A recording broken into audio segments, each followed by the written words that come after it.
Hello, it's such a powerful day, you know, and I'm just so excited once again to have me on your screen at the comforts of your home. Today we have history. We're going to continue from where we ended the other time, based on formation of political parties. In our previous lesson, we discussed the first political party that was formed um, in the Gold Coast, now Ghana. Okay, uh, that was the UGCC, and we discussed the formation of it, how it came about, and we as well discussed the founding members of the UGCC.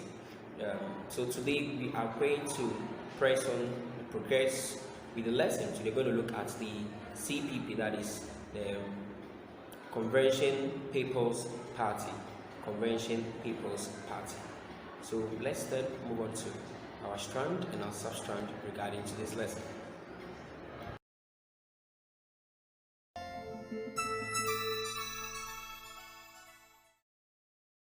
Hello, welcome to BioGrades TV.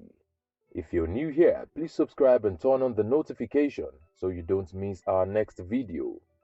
How political parties started in Ghana. In 1957, precisely on the 6th of March, Ghana became the first British colony in Africa to attain independence.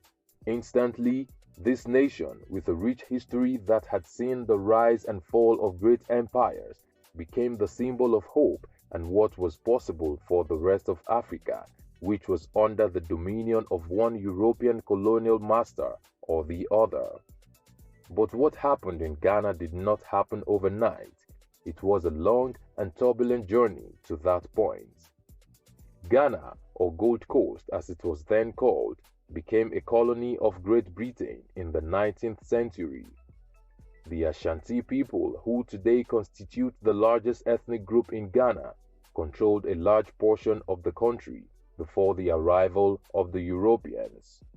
When the Europeans came, they easily took over parts of Gold Coast and declared the area their colony, but the Ashanti people put up a strong resistance which became known as the Anglo-Ashanti Wars.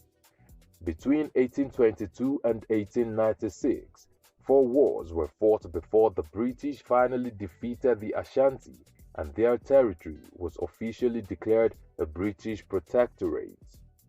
By 1901, all of Gold Coast had become a British colony. The British wasted no time in exploiting the rich natural resources of the once great African empire. Items like gold, metal ores, diamonds, ivory, pepper, timber, grain and cocoa were tapped and became great sources of wealth for the British. The British set up the required infrastructure to sustain their stay in the colony: transport systems, hospitals, schools, and the likes.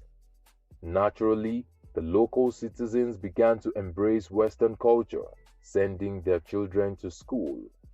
Promising young men, especially of Ashanti and Fante origins, went to Britain to complete their higher education at some of the top universities. A new Ghanaian elite gained the means and the desire to strive for independence through the British-styled education. One of such was the famous Kwame Nkrumah. The first body that was established to agitate for better treatment of the locals was the Aborigines Right Protection Society, which was established by some of the educated elites to protest a land bill they felt wasn't in their favor. It was this protest that laid the foundation for political action that led to independence decades later. Much later, in August 1947, the first political party in Ghana was founded and called the United Gold Coast Convention, UGCC. Its founding members included J.B. Dankwa, R.A. Awono Williams, Eric Atto Nkrumah, all lawyers, and G.A. Grant, a wealthy businessman. The UGCC was highly critical of the colonial government and wanted self-government of their country. However, they were quite conservative in their approach, which didn't sit well with the party's General Secretary, Kwame Nkrumah, who desired more drastic measures. Nkrumah had been invited from London to take up the position of General Secretary in 1947. He accepted the offer hesitantly, knowing he may not work well with its members. Indeed, his time with the UGCC was stormy, as he was perceived as being too aggressive in his approach. 2 years later, in June 1949, he broke away and formed his own party, the Convention People's Party, C.P.P. Unlike the UGCC, which called for self-government in the shortest possible time, Nkrumah and the C.P.P. wanted self-government now. Nkrumah's style and the promises made most of the ordinary people love him. In him they found a leader they could believe and follow. So, when the February 1951 elections were held, his party won a resounding victory, even though he was in prison at the time, jailed by the colonial government. He was promptly released from prison and invited to become the leader of government business, a position equivalent to the position of a prime minister. By that singular feat, the Gold Coast, though still a British colony, became self-ruling, the first British colony in Africa to achieve that. Ghana became fully independent on the 6th of March 1957 with Nkrumah as Prime Minister. When Ghana became a republic on the 1st of July 1960, Nkrumah became the first president.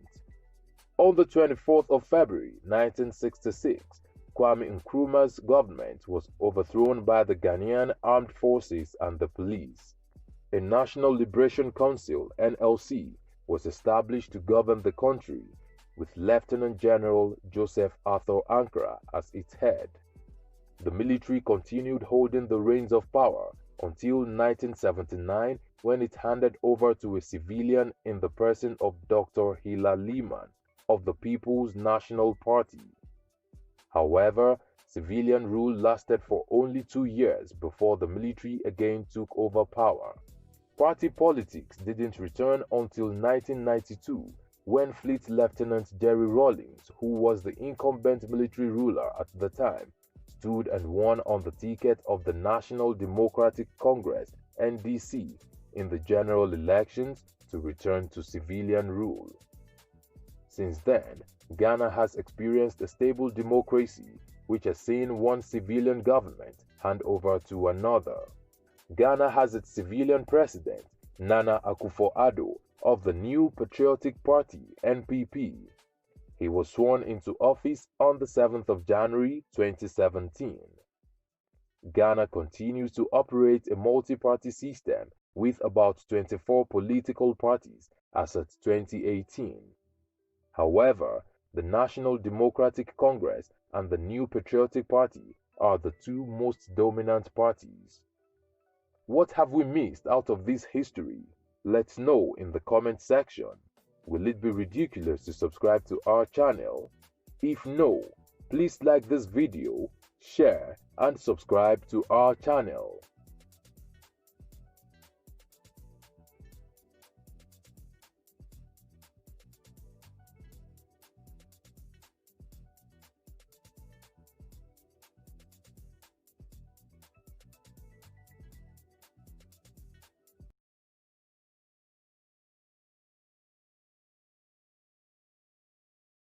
So as I said earlier, that we're going to look at the C.P.P, the Convention People's Party.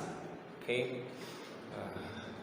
Right. So let's look at our strand. Our strand for today is journey to independence, and our sub-strand is formation of political parties. So we're going to look at the C.P.P.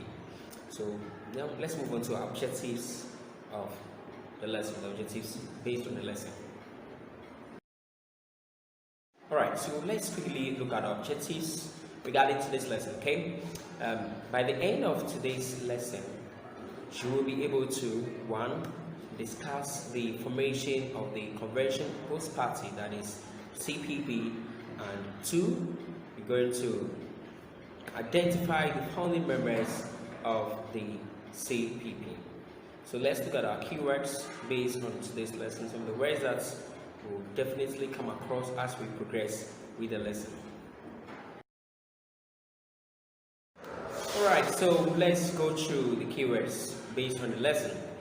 We have 5 words on the screen, as you can see. We have convention, government, secretary, propaganda, political. One more time: convention, government, secretary, propaganda, and political. We're going to go through the words one more time, and these are run as we usually do. Please, I would like you to see the words after me, okay? Convention, government, secretary, propaganda, political. Good.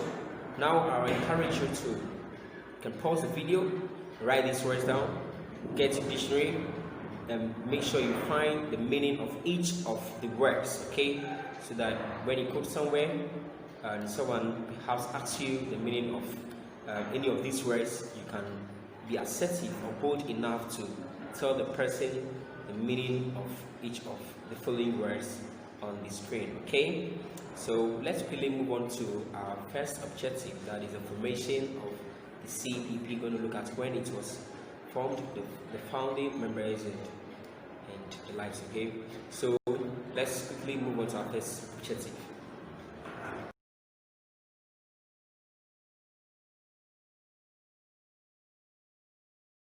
Alright, so the Convention People's Party, C.P.P., was formed by Dr. Kwame Nkrumah on 12 June 1949 after he broke away from the UGCC on 11th June 1949 over disagreement between himself and other leaders of the party, UGCC.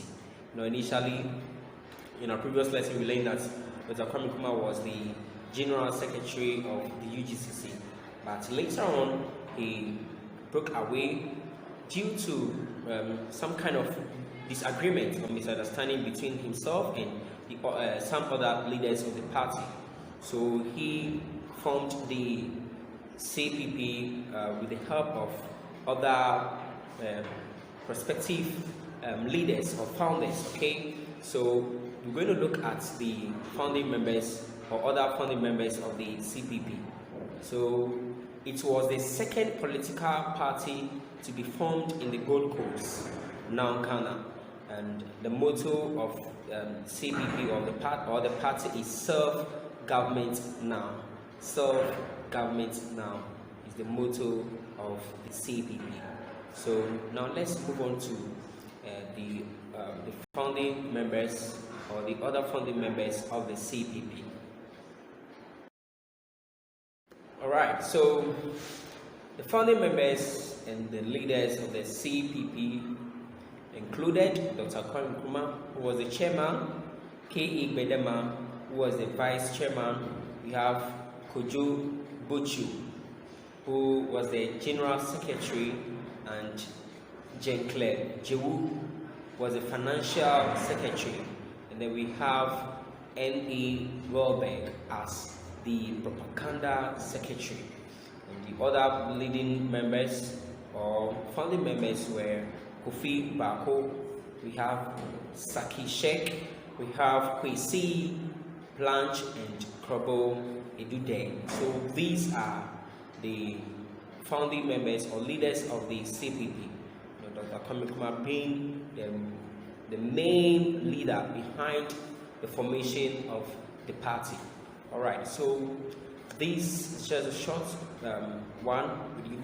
So I would like you to perhaps we can go through the video one more time or the lesson one more time to perhaps maybe further stuff or certain things that you couldn't understand.